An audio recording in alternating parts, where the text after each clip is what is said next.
বন্ধুরা, ভারত বনাম সাউথ আফ্রিকার মধ্যে দ্বিতীয় টেস্ট ম্যাচের প্রথম দিনের খেলা শেষ। আমরা ঠিক যে আশাটা করেছিলাম বন্ধুরা, ঠিক তেমনটাই ভারত প্রথম ইনিংসে বোলিং করলো। মানে এই ক্যাপ্টেনের এই টেস্ট ম্যাচে টস জিতে প্রথমে ব্যাটিং করার সিদ্ধান্ত নেয় সাউথ আফ্রিকা, যেখানে সাউথ আফ্রিকার এই সিদ্ধান্তটা কিন্তু একেবারেই ভুল প্রমাণিত করেছিল ভারতীয় বোলাররা।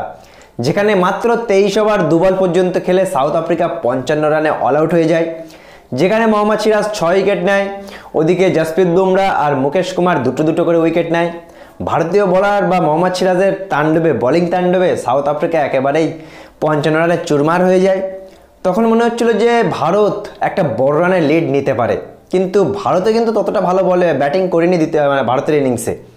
আমরা কি দেখতে পেলাম, যখন 55 রানে অল আউট করে দেয়, তারপরে ভারত ব্যাটিংয়ে আসে, জয়সওয়াল 0 রান করে আউট হয়ে যায়। রোহিত শর্মা একটা ভালো শুরু দিলেও কিন্তু ততটা বড় স্কোর করতে পারেনি, 36 রান করে রোহিত আউট হয়ে যায়। শুভমান গিল সেও বেশি রান করতে পারেনি। আমরা যদি কথা বলি ভারতের ব্যাটিংয়ে, ভারতে কিন্তু 153 রান করে অল আউট হয়ে যায়। মানে ভাবতে পারছো, ক্রিকেট ইতিহাসে বন্ধুরা আমি কখনোই এমন দেখিনি যে দ্বিতীয় মানে দুটো সেশন, প্রথম সেশন আর সেকেন্ড সেশনের মধ্যে প্রথমে একটা টিম যারা ব্যাটিং করে তারাও অল আউট হয়ে যায়, দ্বিতীয় ইনিংসে যারা ব্যাটিং করতে আসে তারাও অল আউট হয়ে যায়। মানে ভারতের 4 উইকেট, 153 রানে ভারতের 4 উইকেট ছিল, সেই ভারত 153 রানে অল আউট কী করে হয়ে যায় বন্ধুরা। মানে যেখানে 200 বা 250 রান একটা বড় রান ভারত তাদেরকে দিতে পারতো, লিড দিতে পারতো, সেই রানটা কিন্তু ভারত করতে পারেনি। মানে ওখানেই মার খেয়ে যায়। 100 রানও ভারত লিড দিতে পারেনি, আমরা যেটা দেখতে পেলাম। মানে ওই যে বিরাট কোহলি, সেই বিরাট কোহলি আবারও ভালো খেলছিল, 46 রান করলো, কিন্তু বিরাট কোহলির হেল্পে কেউ ছিল না। সিরাজ 0 রান করে আউট, রবীন্দ্র জাডেজা 0 রান করে আউট, জয়সওয়াল 0 রান করে আউট, জসপ্রীত বুমরা, মোহাম্মদ সিরাজ, প্রসিদ্ধ কৃষ্ণা, মুকেশ কুমার সবাই 0 রান করে অল আউট।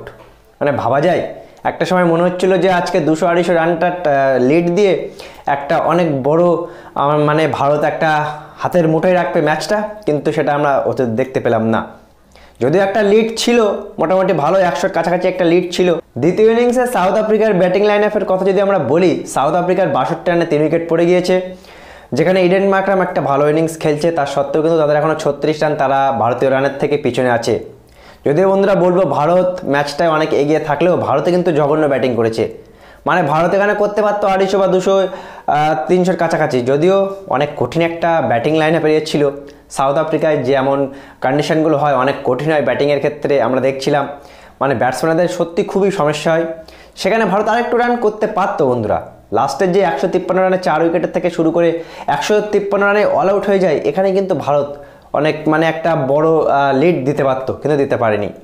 যদিও 36 রান এখনও পিছনে আছে, আর কালকে ম্যাচটা শেষ হয়ে যাবে 100% বন্ধুরা। দ্বিতীয় দিনে প্রথম সেশন না হতো, দ্বিতীয় সেশনের মধ্যেই কিন্তু ম্যাচটা যে কোনো একটা রেজাল্ট হয়ে যাবে। মনে হচ্ছে ভারত জিতে যাবে, ভারতের ফেভারে থাকতে পারে ম্যাচটা।